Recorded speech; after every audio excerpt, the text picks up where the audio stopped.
Hola y bienvenido a nuestro estudio en el libro de Apocalipsis. Hoy estamos estamos viendo las 7 cartas escritas a las 7 iglesias que eran iglesias actuales en este tiempo. Y recuerdas que las cartas o el autor de las cartas es Jesucristo. Esos no son cartas de Juan a las iglesias, sino son cartas de Cristo directamente a las iglesias en Asia Menor. Y recuerdas que cada carta sigue un formato más o menos igual de una carta a otra. Y un pequeño repaso, lo que vimos en el estudio anterior, que cada carta comienza con una descripción única de Jesucristo. No es la misma descripción en cada carta, sino es diferente en cada carta, una descripción de Cristo. Y después de esto, Cristo reconoce lo que la iglesia está haciendo bien, reconoce lo que está haciendo correcto. Y después de esto, en la mayoría de las cartas, una llamada a lo que están haciendo mal, con una exhortación de corregir o arrepentirse de este pecado, de las cosas que están haciendo mal, y después una advertencia de lo que va a suceder si no corrigen lo que están haciendo mal. Y luego, cada carta termina con una exhortación junto con una promesa. Entonces, hoy estamos viendo la carta a la iglesia en Esmirna. Y eso es una de las cartas únicas en que no tiene palabra de corrección. Solamente tiene palabras de amor, palabras de consuelo, palabras de confort a la iglesia del Señor, a su iglesia. Eso es una de las cartas más cortas, o es la carta más corta entre las 7 cartas. Solamente tiene 4 versículos. Y viendo eso pensé, es una carta corta y vamos a ver 2 cartas hoy. Pero una vez que comencé a estudiar me di cuenta que no vamos a ver una carta hoy, porque esta carta, aunque está chiquita, está densa, está rica en su contenido. Entonces vamos a verlo lentamente, disfrutando todo lo que Cristo tiene para su iglesia. Esta iglesia estaba enfrentando la persecución. Estuvieron pasando por la persecución. Y hay iglesias hoy en día que pasan por la persecución en diferentes partes del mundo. Y no estoy hablando de lo que está sucediendo en los Estados Unidos en este momento, sino estoy hablando de países donde hay cristianos que se meten los cristianos en la cárcel simplemente porque son cristianos o reciben golpes o son golpeados porque son cristianos y no tienen la libertad para aún tener una Biblia porque eso es contra la ley en diferentes países. Entonces hay que orar por la iglesia perseguida hoy en día, porque sigue sucediendo. Y es importante que nosotros, que tenemos tanta libertad, aunque tenemos restricciones quizás en esta temporada, tenemos libertad y hay que aprovechar esta libertad, pero también hay que interceder por nuestros hermanos que no tienen la misma libertad que nosotros disfrutamos. Ahora, la ciudad de Esmirna era conocido por ciencia, por medicina y por su arquitectura, por sus edificios. Pero también esa ciudad tenía una historia larga de la adoración a su emperador. Eso era César en este tiempo. César exigió que la gente le adoraba a él, que él quiso la adoración. Y como un Dios, pero Dios con D minúsculo, creo que es la palabra, D pequeño. Entonces, en esta ciudad, un siglo después de esta carta, en el 2 siglo, había un pastor que se llama Policarpo. Y de hecho, Policarpo era un discípulo del apóstol Juan. Aprendió bajo de Juan y luego fue pastor en el segundo siglo de la iglesia en Esmirna. Y Policarpo fue un mártir por su fe. Fue quemado, literalmente quemado en fuegos por su fe. Y tenía 86 años cuando eso sucedió, porque no adoró a César. Cuando le dijeron que tienes que adorar, él dijo que no, y ellos dijeron, entonces te vamos a matar, y dijo, lo que sea, pero no voy a adorar a César. De hecho, aquí tengo sus palabras en lo que sucedió en este día de su muerte. Dice, Policarpo era citado diciendo lo siguiente en el día de su muerte. Eso es lo que dijo. 86 años le he servido y no me ha hecho ningún mal. ¿Cómo puedo entonces blasfemar a mi Rey y Salvador? Tú me amenazas con el fuego que quema por un tiempo y un poco después se apaga, pero ignoras el fuego de eterno castigo que está preparado para el impío. Policarpo fue quemado en la hoguera y atravesado con una lanza por negarse a quemar incienso en honor al emperador romano. En su despedida, sus últimas palabras, dijo, te bendigo, Padre, por haberme hallado digno de este tiempo, para que en la compañía de los mártires comparta yo también en la copa de Cristo. ¡Wow! ¡Qué testimonio tenía Policarpo hasta la muerte! Y vamos a ver esto en el texto de hoy. Entonces comenzamos en Apocalipsis 2, versículo 8. Creo que ya tienes sus Biblias listos, tienes tu pluma y papel para tomar apuntes. Y dice en Apocalipsis 2:8, Jesús dijo, y escribe al ángel de la iglesia en Esmirna, el primero y el postrero, el que estuvo muerto y vivió, dice esto. Entonces en versículo 8 vemos la descripción de Cristo. Y la primera parte es el primero y el postrero. Y si recuerdan, vimos esta misma descripción en capítulo 1, no en la carta anterior, sino en capítulo 1, cuando vimos esta gran descripción de Jesucristo. Y vimos en capítulo 1 en nuestro estudio que este primero y postrero significa que Cristo es omnipotente, tiene todo poder, omnipresente, está en todos lugares, y omnisciente, tiene todo conocimiento. Y vemos aquí la grandeza de Cristo como Dios. Y dice también todavía en versículo 8, el que estuvo muerto y vivió. Y yo creo que eso es un recordatorio para nosotros de la esperanza que tenemos en Él, porque Él resucitó de los muertos. Y también yo creo que era un recordatorio para la iglesia en este entonces, que estaba pasando por la persecución, que ellos también iban a morir, pero tenía vida en el futuro, iban a vivir otra vez después de la muerte. Yo me imagino que esas palabras eran de mucho consuelo, basado en las circunstancias en que estuvieron en este tiempo. Porque si hay una resurrección, y esta resurrección va a ser gloriosa, y Cristo les está recordando aquí, usando esta descripción de sí mismo. Siguiendo en versículo 9, Cristo dijo, yo conozco tus obras, y tu tribulación, y tu pobreza. Hablando del conocimiento de Cristo, reconociendo lo que estaban haciendo bien, sus obras, también pasando por tribulación, y que tenía pobreza, o eran pobres.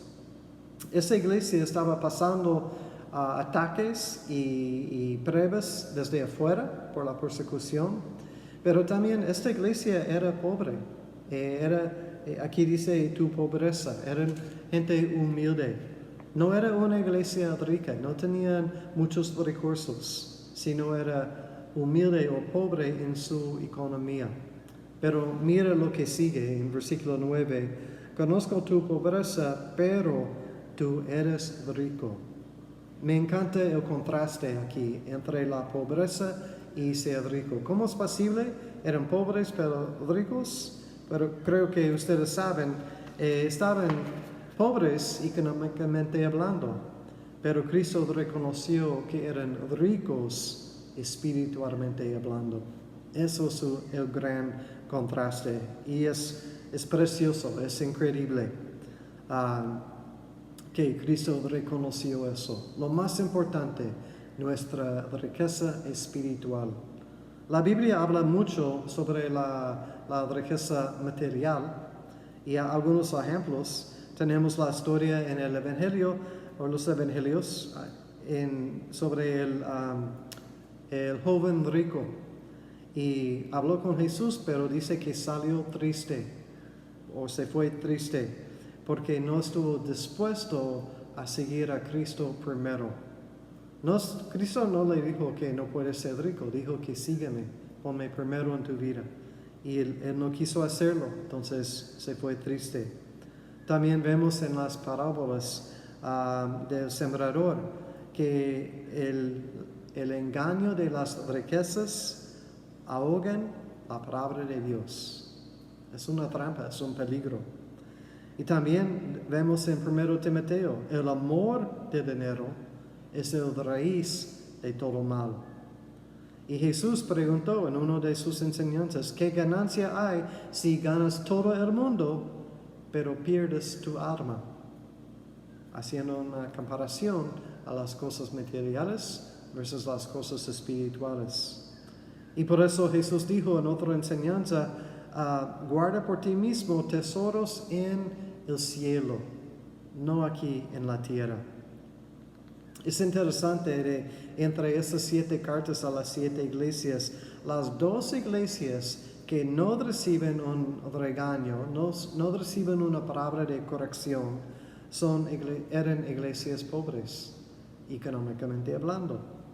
Porque las riquezas o la búsqueda de las riquezas muchas veces pueden ser o una distracción o pueden ser una piedra de tropiezo. Ahora, siendo rico no es un pecado. Teniendo dinero no es un pecado. Es cuando hacemos nuestras riquezas la prioridad en nuestra vida. Eso es el pecado. Se llama idolatría, porque eso es lo más importante en nuestra vida, si eso es el caso. Y cuando algo que no es Cristo toma primer lugar en nuestra vida, ya estamos en pecado, estamos en idolatría. Entonces, siguiendo en todavía en versículo 9, dice, pero tú eres rico, y la blasfemia de los que se dicen ser judíos y no lo son, sino sinagoga de Satanás. Aquí Jesús está hablando, diciendo, reconozco que hay gente entre ustedes que blasfemen mi nombre. Y eso es una referencia a personas que estaban entrando en la iglesia o infiltrando más bien, podemos decir, pero con la intención de engañar a las personas, porque no eran seguidores de Cristo.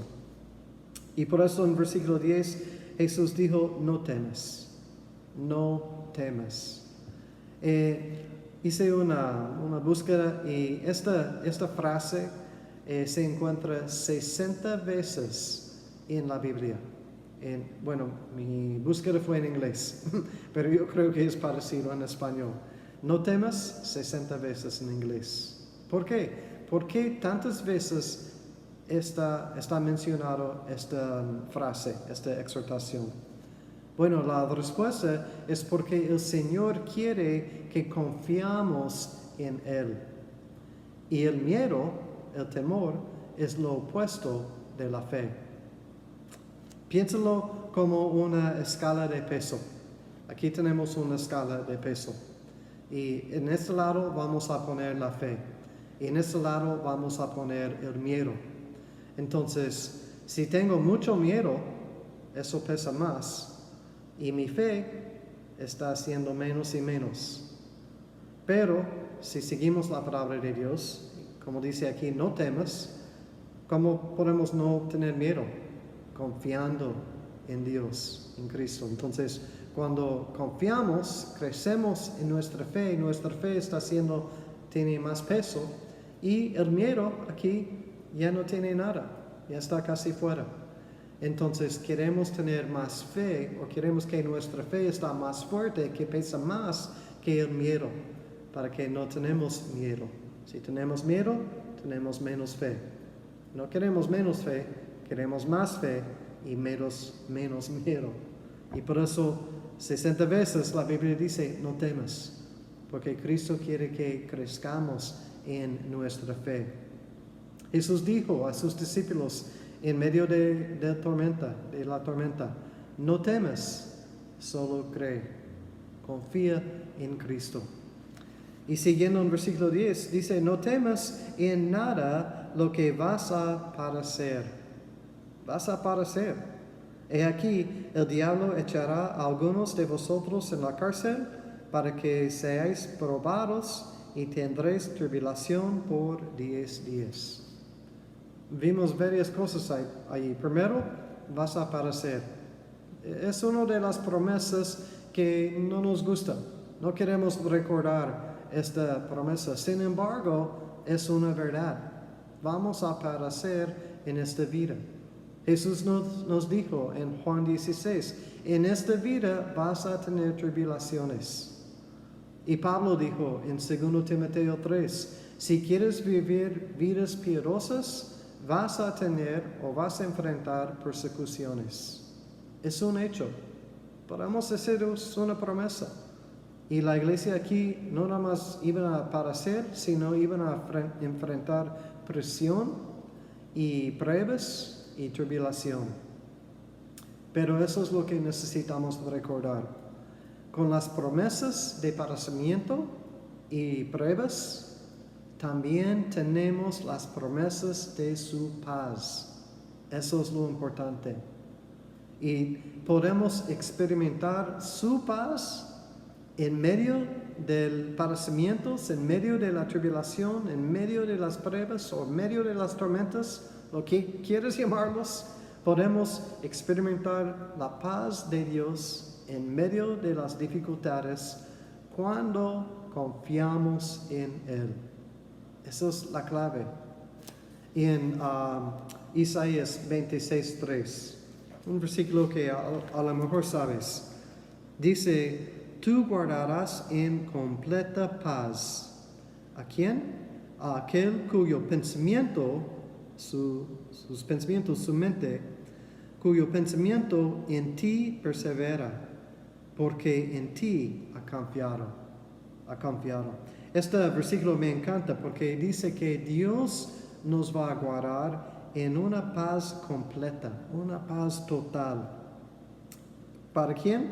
Para la persona que está pensando en Dios, no pensando en la tormenta, no pensando en el tamaño de las olas fuera del barco, como los discípulos, no pensando en las circunstancias, no pensando en que imposible es esa situación, no vamos a poder salir, sino pensando en Dios, en su fidelidad, en sus promesas. En esta persona va a tener una paz completa. ¿Por qué? Porque dice el versículo, porque en ti ha confiado. No está confiando en sí mismo, no está confiando en alguien más para llegar a rescatar, sino están confiando en Dios, poniendo su confianza en Dios. Entonces, no temas, sino disfruta su paz, la paz de Dios, porque has puesto tu fe en Él. Y siguiendo todavía en versículo 10, dice la última oración de 10, sé fiel hasta la muerte. Sé fiel, es una exhortación, sé fiel. Y vimos en el principio del estudio el ejemplo de Policarpo, que fue fiel hasta la muerte literalmente. Él fue fiel.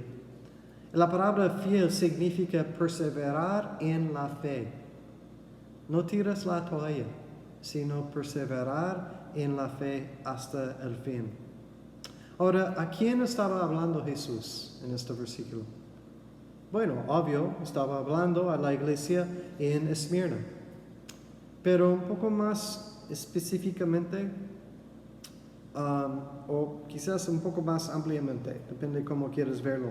Pero Cristo estaba hablando a un grupo de creyentes que estaban pasando por pruebas fuertes y que iban a pasar o iban a entrar en una época aún más pesada. Piénsalo. ¿Te puedes relacionar a esta situación? Aquí Cristo está hablando a un grupo de creyentes que estaban pasando por tiempos difíciles y iban a pasar por cosas aún más difíciles.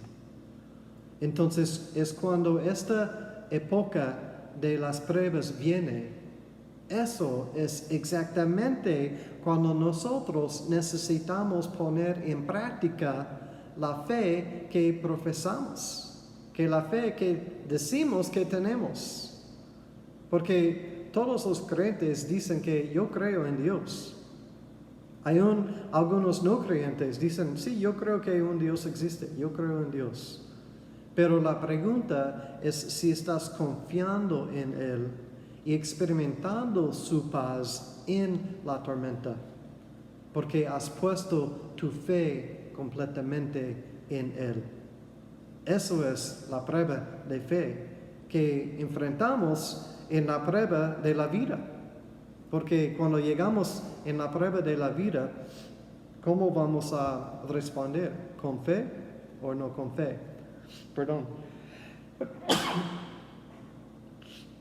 Perdón. No quise hacerlo.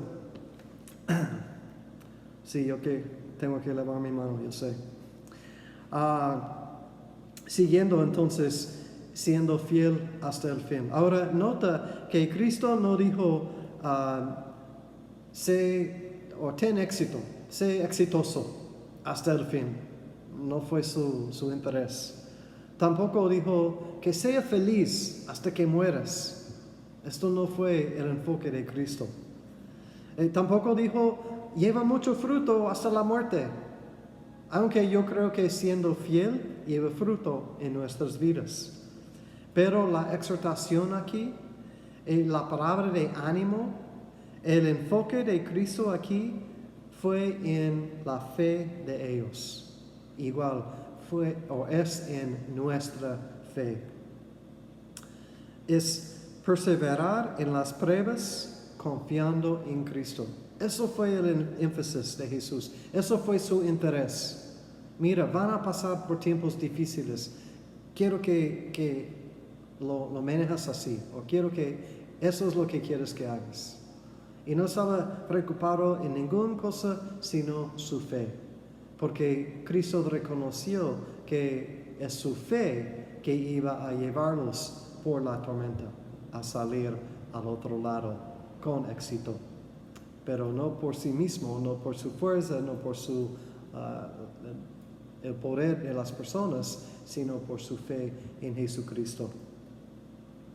Y también quiero mencionar que Cristo no estaba exhortándolos a trabajar más, o hacer más obras, o echarle más ganas. Eso no fue el enfoque de Cristo. Cristo está exhortándolos a continuar confiando, porque para ellos las cosas iban a ser peor en un futuro. En Mateo 25, Jesús dijo, bien, buen siervo y fiel, entra en el gozo de tu Señor. ¿Qué es lo que Dios quiere de nosotros? Que seamos fieles, que perseveramos en nuestra fe. Y dice todavía en versículo 10, dice, sé fiel hasta la muerte y yo te daré la corona de la vida. La corona de la vida. En el estudio anterior vimos la corona, el árbol de la vida. En la carta anterior, ¿recuerdas? Vimos el árbol de la vida. Aquí vemos la corona de vida. Y la corona de vida también está mencionado en Santiago 1, versículo 12. Y Santiago 1:12 dice, bienaventurado el varón que soporta la tentación. La tentación aquí representa o significa la prueba de nuestra fe. Literalmente, eso es lo que significa tentación en este versículo, la prueba de nuestra fe. Dice, bienaventurado el varón que soporta la tentación, porque cuando haya resistido la prueba, recibirá la corona de vida que Dios ha prometido a los que le aman. Qué increíble versículo aquí en Santiago 1. Porque aquí vemos una promesa, una bendición por la persona que aguanta, que puede permanecer o perseverar más bien, perseverar en la tentación, que puede soportar la tentación, la prueba de su fe. Él va a recibir la corona de vida que Dios prometió ¿a quién? A los que le aman. Y eso me hace recordar de la carta anterior, cuando vimos que la iglesia había dejado su primer amor. Y vimos la importancia, la necesidad de tener nuestro primer amor, Cristo, en nuestra vida. Que Cristo es, o sea, nuestro primer amor. ¿Recuerdas el primer mandamiento que vimos en el estudio anterior? Amar a tu Dios con todo tu corazón, tu mente y tu alma. Entonces, la persona que ama a Dios, que soporta la tentación, que puede perseverar, que puede ser fiel, es la persona que recibe el corona de la vida. Y hay diferentes coronas en la Biblia, hablando de coronas. Aquí tenemos en Santiago y en Apocalipsis tenemos la corona de vida, o de la vida. En 2 Timoteo tenemos la corona de la justicia. Y eso es para las personas que aman su venida. No sé tú, pero yo anhelo la venida de Cristo. Cristo, ven pronto, por favor. Yo sé que eso es la oración de muchos de ustedes. Entonces, anímate porque tienes una corona de la justicia esperándote en el cielo. Y también en 1 de Pedro tenemos la corona de la gloria. Eso es para los pastores que son fieles con las ovejas.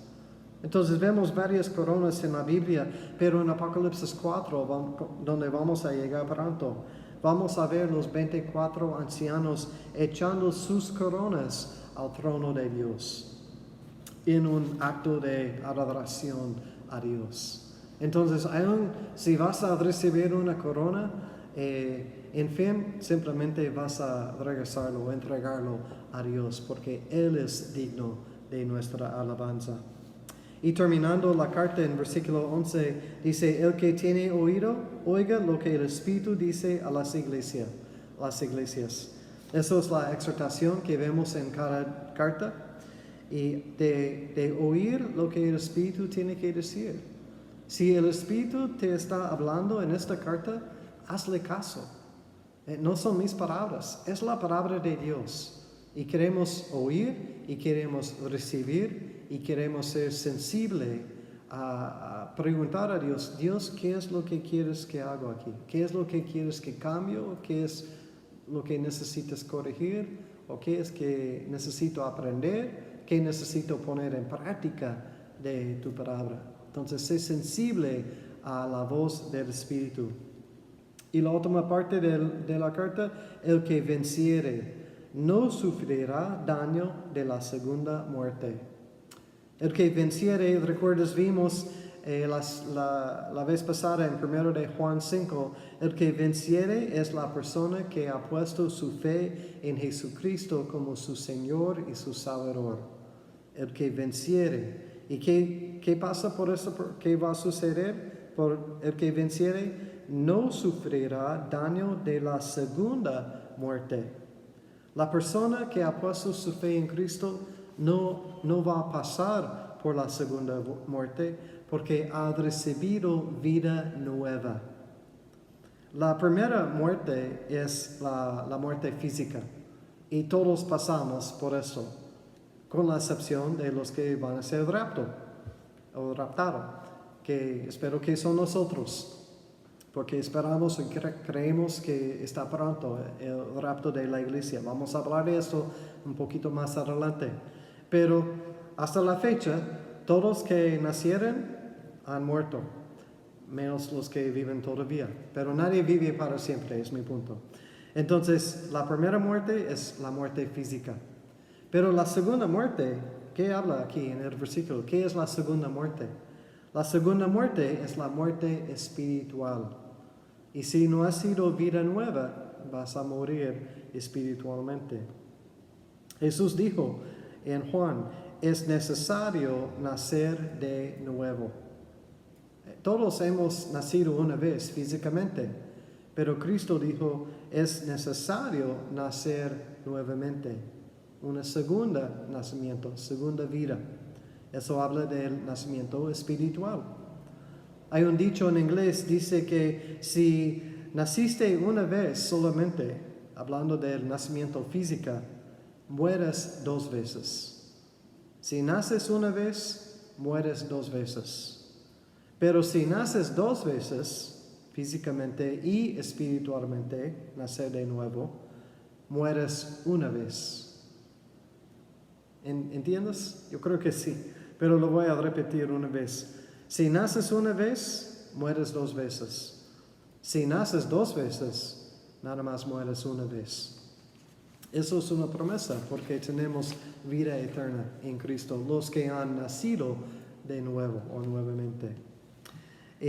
Si hemos puesto nuestra fe en Jesucristo, entonces cuando morimos físicamente la primera muerte, vamos inmediatamente en la presencia de Dios para pasar la eternidad. Eso es lo que nos dice la palabra. Entonces no hay segunda muerte por los creyentes en Jesucristo. Yo creo que esta última porción aquí también es una promesa, pero una palabra de ánimo para la iglesia en este momento que estaba siendo perseguido, y fue un recordatorio que como Cristo en versículo 8, que vive otra vez, ellos también vivirán otra vez. Sí, iban a morir, pero vivirán otra vez con Cristo en el cielo. Entonces esta carta era un gran recordatorio que sí hay padecimientos en esta vida, hay sufrimiento en esta vida, hay pruebas, hay tormentas, hay dificultades. Pero experimentamos su paz en las tormentas cuando confiamos en Él. El sufrimiento, las tormentas, las pruebas es un hecho. Creyente o no creyente, todos pasamos por pruebas y dificultades y tormentas en la vida. La pregunta es cómo vas a pasar por la prueba. ¿Vas a pasar con miedo o vas a pasar con una paz perfecta, como vimos en el versículo en Isaías? Cuando ponemos nuestra fe en Él, podemos pasar por las pruebas con paz. Quizás ahora estás en una época de una tormenta. Quizás estás en una tormenta por las circunstancias, por la situación, o quizás por otra cosa que no tiene que ver con la crisis ahorita. Pero si estás en una tormenta o una prueba, quiero animarte. Quiero que, como en la iglesia en Esmirna, el Señor está contigo. Entonces, sé fiel y confía en Él. Él te va a llevar al otro lado y salir de la tormenta. Pero mientras, Él está contigo. Y en esto puedes descansar. Que Dios te bendiga y nos vemos en el próximo estudio.